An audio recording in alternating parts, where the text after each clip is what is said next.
Hello, Taurus. Welcome to the Plaid Oracle. So I've been doing these eclipse space readings differently than I usually do, as you can see, possibly from the layout. There's a kind of a starting place from the Cantigee Oracle, and then the Faeries are contributing. I just did a Taurus reading, but you were jumping up and down. You actually wanted to be read yesterday, and I put you off and did Gemini instead, but this morning you were very insistent, so here we are. I have a lot of Taurus energy in my chart, and this is certainly a reading for me.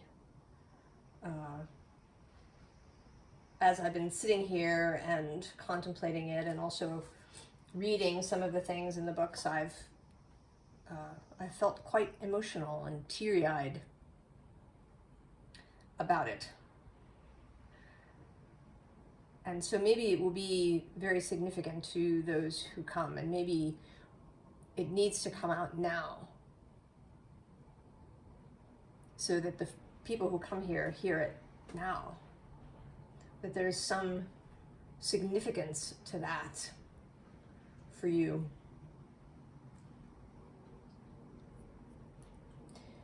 We begin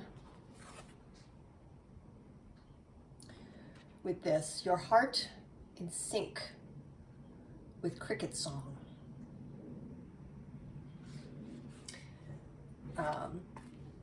So that's about connection, resonance, coherence. You know, there's a book about the heart by a German heart surgeon that's really beautiful. He's a mystic. It's a mystic's view of the heart. Even though, you know, he has this very real world kind of job. But he has mystical encounters with people's hearts in the operating theater. And he talks about how, you know, at events, right, like a musical performance that's live, that people's hearts come into coherence with each other. You know, hearts have an electromagnetic field like the brain does, and it's much, much bigger than the brain's. And that these fields come into coherence with each other when everybody is, you know, focused on, you know, something beautiful, on the singing or the dancing of the event. Or if you've ever taken a yoga class, and often in yoga classes they will om at the beginning, perhaps 3 times, and then there will be oming at the end. And have you noticed, if you've been in such a class, that the om at the beginning is a little, right, it's a little out of tune, maybe a little hesitant, but the om at the end is in harmony. After everybody has practiced together. So this is about that, about connection, about coherence with the natural world, with the all that is, with the people that you love.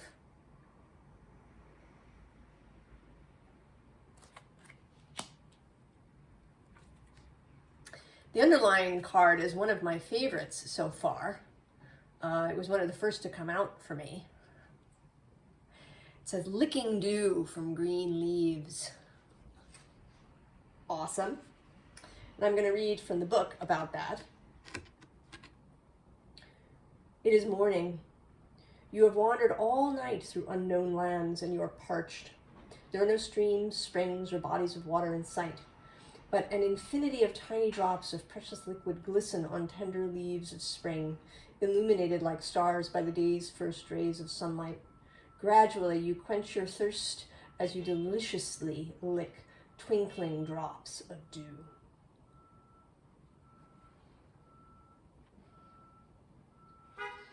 Right, so, so much imagery with that.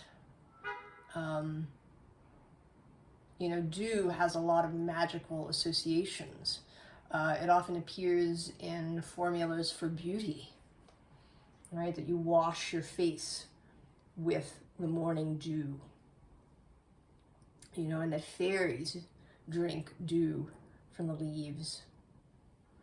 It's also something deeply subtle, right? So much more subtle than a spring or a lake. And it may be something that you've overlooked up until this point. There's also a really sensuous quality to this, yes?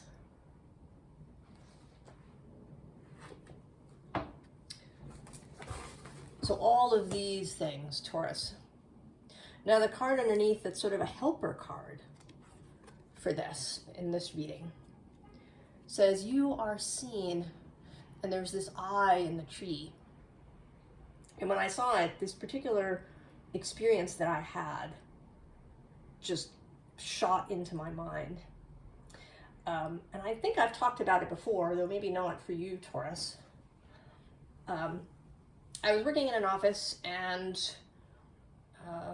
I made a mistake in a sort of a planning, scheduling way. And it meant that a bunch of people were inconvenienced and that the company that I worked for, kind of ended up a little bit in the hole financially. It wasn't a giant thing, and I fixed it. I mean, I did what had to be done. What I'd done is I double booked a space, and so I had to find an alternate space for one thing, and I did. But I found the whole thing very stressful and difficult. Right? Mistakes have always been difficult for me. I have a big perfectionist streak, and we're going to talk about that a little bit more too as the reading goes on. And so even a couple of days after this, when it was all done, I still was a little bit upset. And I came home and I got off the subway, and I could choose either to sort of walk along streets or to go through the park. And I chose the park. And as I was walking, I suddenly felt seen, as I never had before. I felt the trees in particular seeing me.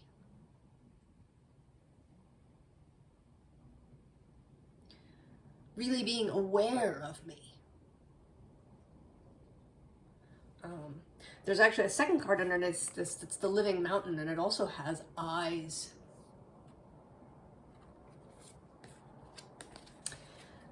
And so I walked through this park, and I ended up hugging this tree while tears streamed down my face. And I made it home, and I sat in my apartment, and this feeling continued. Not, only from the trees, but from everything in my space. And I was filled with a knowing that not only had I chosen all the things, all the books and the furniture, but that these things had chosen me. It was a deeply felt and numinous experience.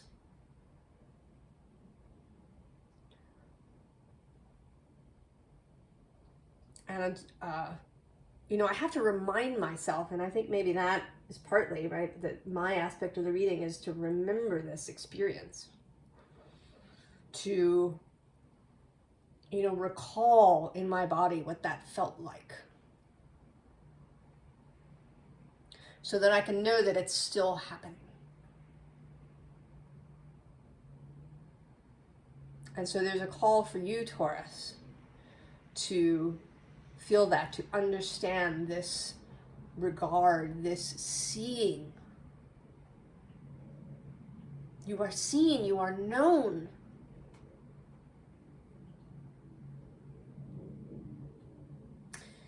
So the cards that come out kind of as the expansion of this is the Nine of Wands at the bottom of the deck. And you note she is, right, she's facing this way, kind of towards the rest of the reading. And below her is the helper cards for her. There's the Prince of Wands, also going in that direction. And then this wave. I know this card says temptation. Sits in the Devil deck. But it's really about this water. And that it too, right, the wave, all of the energy is headed in this direction.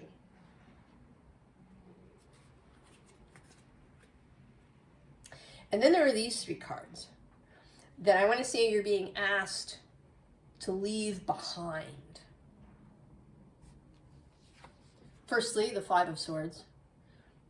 Any kind of mental strife that you might be engaged in with yourself and possibly with others, arguments,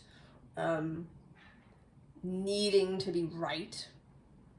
Or I should say, right, needing people to know that you were right. Because sometimes you are correct about something. But it's okay if you just know that for yourself. It's the need for others to know your rightness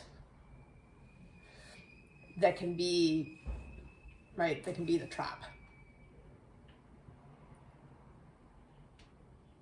You don't have to convince anybody else.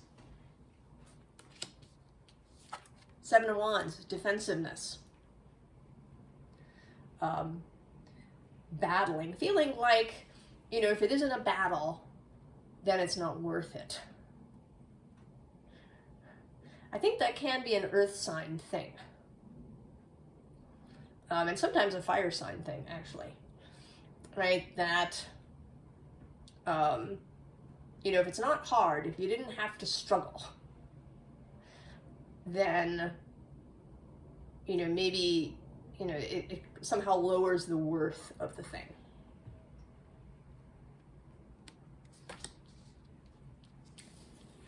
And then the Four of Cups. You know, this actually sort of comes through as more of this perfectionism, like trying to determine, and mentally, she has her eyes closed, kind of determine intellectually what the best thing is. And that can kind of sometimes be a Taurus thing, especially if you have Saturn in Taurus. What Gretchen Rubin calls being a maximizer. You know, that you're forever looking to get the perfect thing. That you're forever, you know, kind of listing pros and cons and, you know, which is, and trying, right, to do it in your mind rather than feeling your way through it. So you're going to leave all of that, right? Go this way, away from that. So the first fairy card is She of the Cruach. And I'm going to read a little bit of her, too, from the book. This is the great goddess, the many-named mother of all, and all goddesses are attributes or aspect of her. Her cup, our favorite image here on this channel of all that is lovely and beautiful and belongs to your heart, the Grail cup, the Ace of Cups. Her cup, the Cruach, overflows with bounty for all. She of the Cruach is the holder of all of our sorrows and all of our joys. Her Cruach, the miraculous chalice, is the womb of birth and the cauldron of rebirth, the chalice of healing, the container holding the germinating seed. She is the body, the soul shrine that holds the spirit and keeps it from being lost or dissipated in a formless fog. She is pattern and form in the abstract and in the specific. Within her we take form, grow, achieve fulfillment, and let go of that form to move on to the next phase of our being.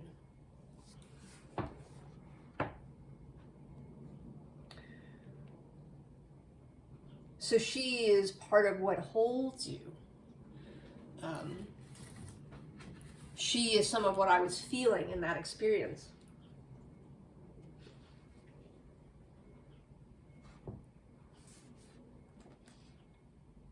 That all of the trees were kind of in this, we're emitting this energy of holding.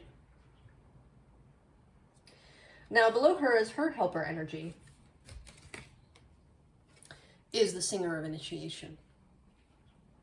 So there is something about this, about leaving behind these ways once and for all, Taurus. We have been talking about a lot of this through this channel. And a kind of really walking away or putting down, setting down what we no longer need to carry. And it can feel like an initiation because initially it's very uncomfortable and unfamiliar. But the energy to support that is here. And that one can enter into it with excitement and anticipation. Right? To be the initiate.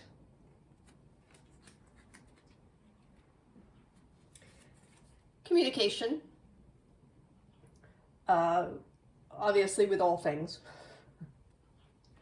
And kind of specifically with the dog coming out beneath. With fun, right? Like approaching the environment that you're in the way the golden retriever might. Right? The golden retriever who is excited by everything, all the smells. The golden retriever doesn't really judge.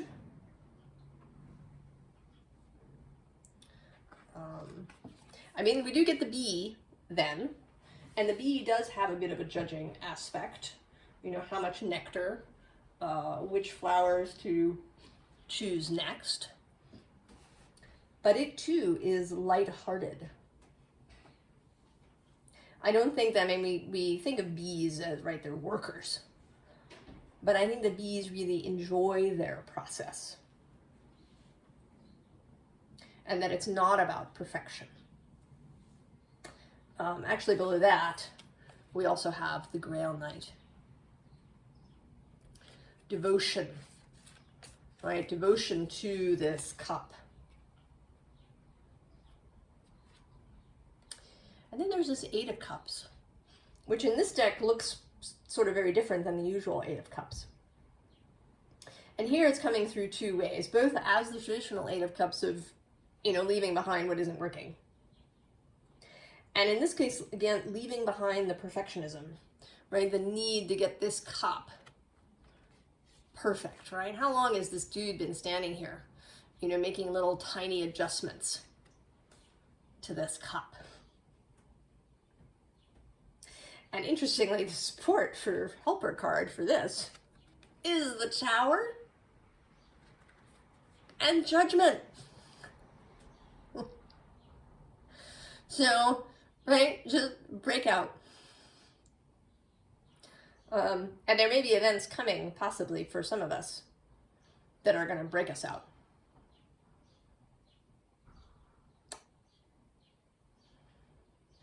Right? I don't I don't have the sense that this is, right, like your entire life coming apart. Because actually under that is Temperance. And then another Four of Cups. And then actually also the High Priestess. So I think that whatever this, right, that these events that may happen, right, if you don't kind of make your own tower, that they will be significant, but not catastrophic in any way. But there are going to be, if you don't kind of break yourself out, events are going to arrive that do it for you. It may be, we're coming up on this Jupiter-Uranus conjunction and Taurus at the end of April. That's kind of a significant big moment happening in your sign, right? Of sudden and expansive change. Perhaps in a very physical way to some, really physical aspect of your life.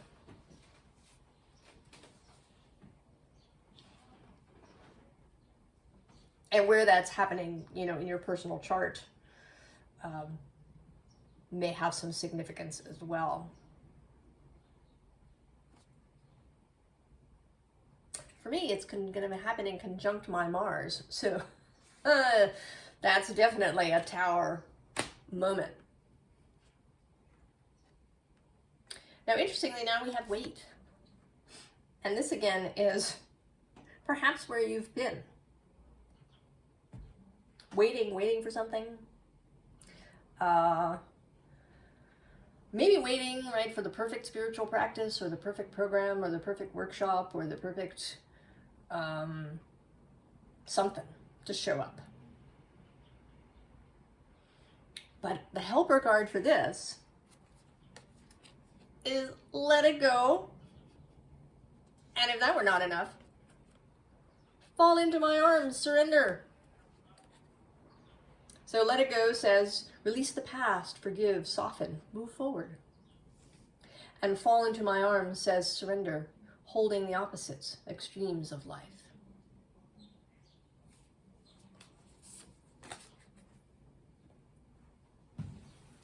The first fairy card, again, not surprisingly, the Master Maker. And we are at 22 minutes and some seconds when I pull out this card. And he is, as you would expect, I'm going to read a little bit of his. The Master Maker is the master of the forge, upon which we create our futures and forge our own souls. He sees the world beyond the other world, the world of first causes. Through his magic, he brings them into his own world of fairy. He is the great inventor, and the sign above the door reads, practical problems solved here.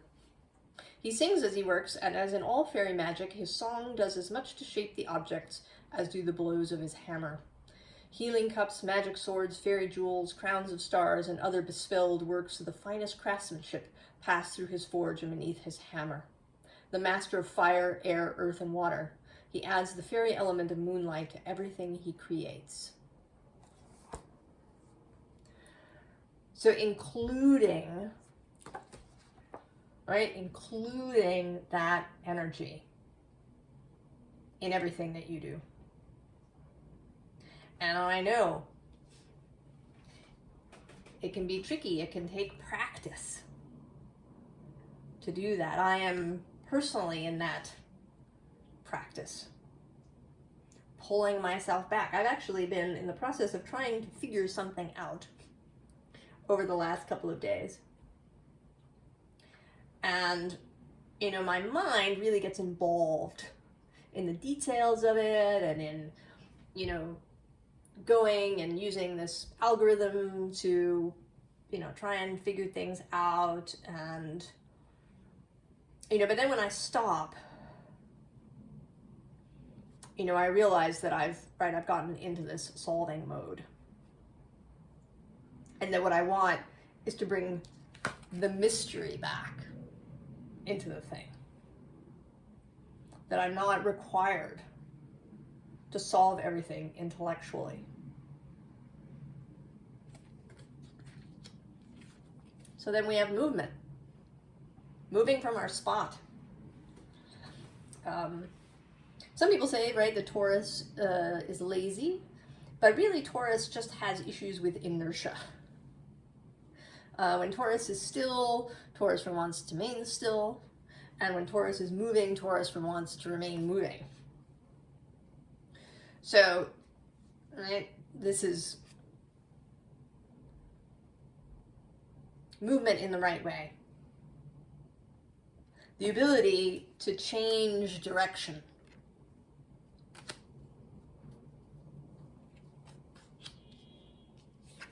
And then the eagle. Spirit, integrity, connection to the angelic realm. Yes.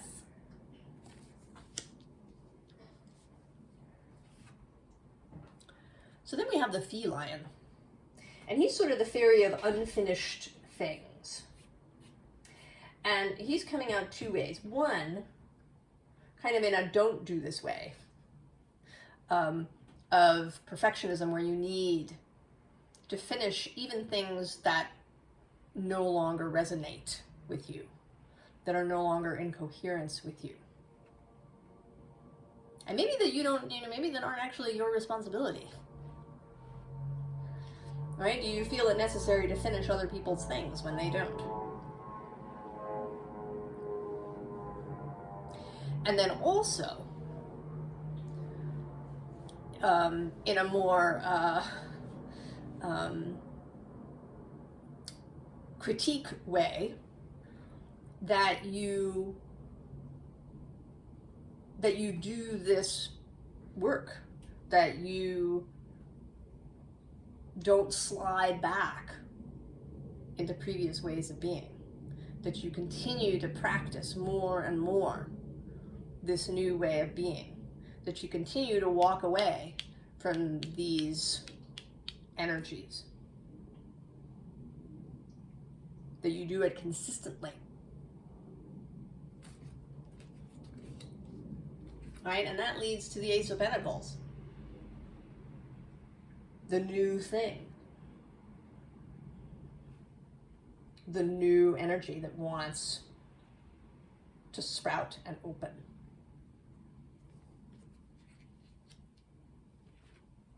And we do have the Queen of Swords. So we don't want to, eliminate the intellect. She's part of it because she's shown here with the Knight of Cups. So these two together, not just one or the other. That we want to keep our discernment. The intellect can be really useful. But we don't want to lose the connection to the heart. Right? The Knight leads the movement.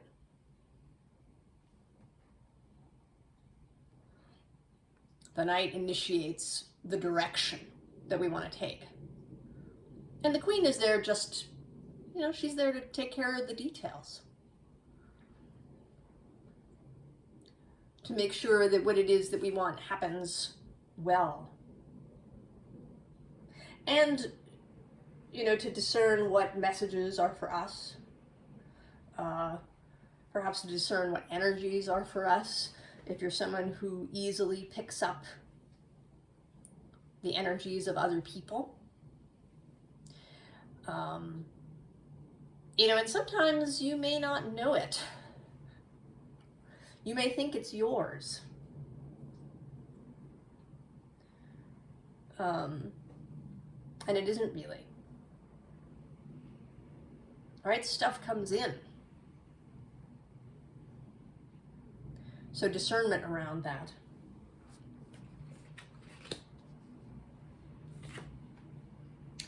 Then we have the Green Woman. I love her. She's one of my favorites. The Green Woman dances naked in the moonlight and in the sunlight and the shadows as well. She doesn't care what you think of her. She knows her own worth from her experience of life. She is the feminine, vital, vegetative force that enables a root to crack stone, the reed to bend in the wind, and the oak to stand against the storm. Right? She is viriditas, as Hildegard of Bingen thought of it. The graceful slow-motion dance of the green woman shows us how to release the constraints of artificial rules and limitations and find our true pattern of growth.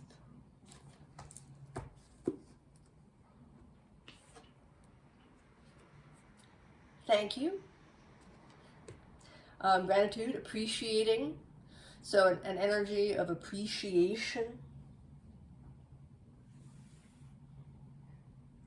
And I want to say that this, right, this is how that experience kind of felt to me.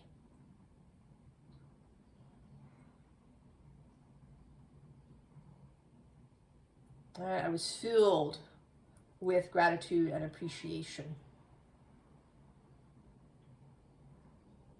And I felt the appreciation of all that is for me.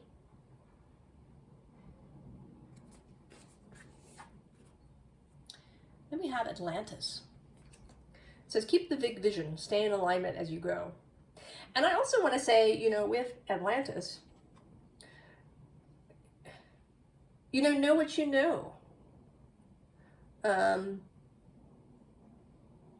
You know, maybe you believe that Atlantis existed.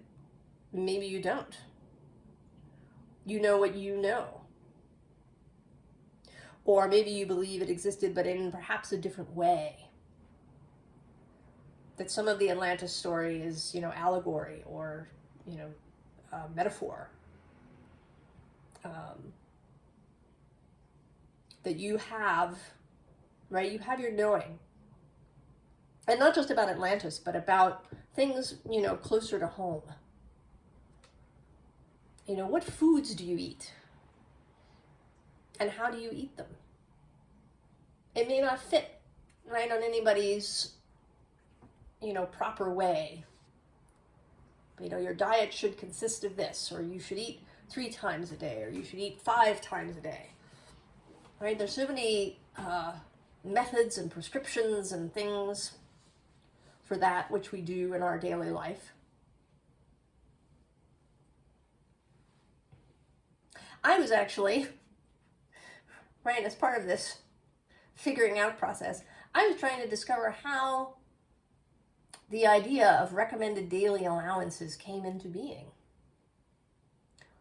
And it was created by committee around the time of the Second World War. So, you know, and it was kind of made for the average person. The average woman, the average man, and actually really mostly the average man. I mean, they did have a thing for women who were pregnant or lactating, but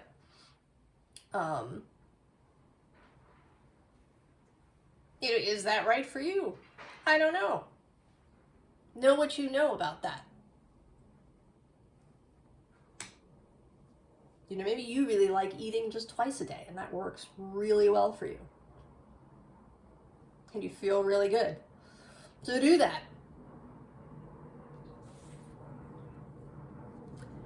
And then lifting the veil. Questioning everything. Anything unaligned must go. I think that says it all. There's also a thing, right, a feeling with this card that's kind of, right, like this licking dew from green leaves, or, you know, really feeling appreciation, or also this kind of surrender feeling into beauty. Stepping through this curtain into this gorgeous space that's so much more beautiful and sustaining than, you know, what an algorithm might create.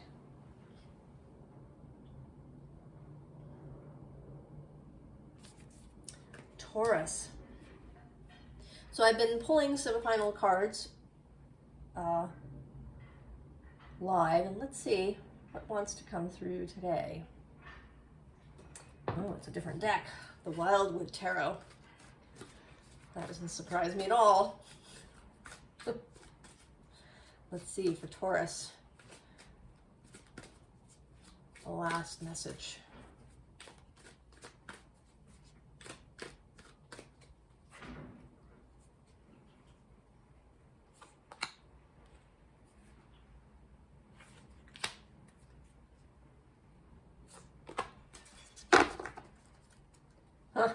Bottom of the deck, 10 of Cups, 10 of Vessels, happiness. And the helper card for that, the 9 of Cups, which says generosity, but I also want to say, right, emotional maturity and mastery. And the Shaman. And actually also the Knight of Cups, the Knight of Vessels.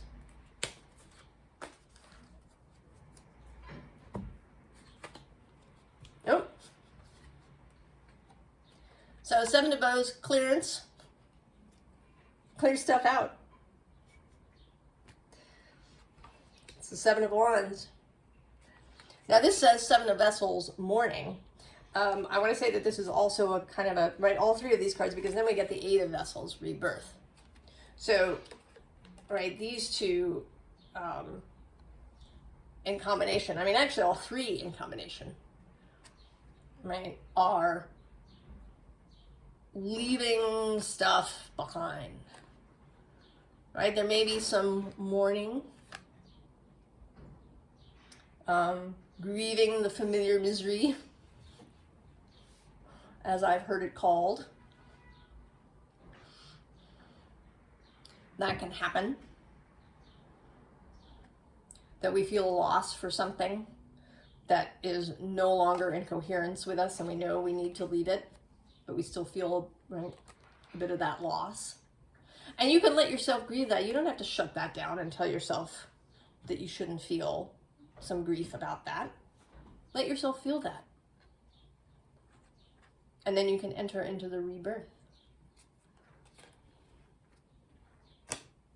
Taurus. Oh. This feels like does feel like a release to me, reading it. I hope that it will feel that way to you listening to it. Often we do need to hear something over and over again, perhaps in different ways, before it really sinks in.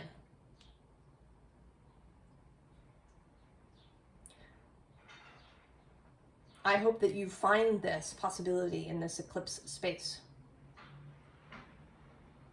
And the eclipse will still be reverberating when we have that Jupiter-Uranus conjunction in Taurus. With the sun in Taurus at the same time.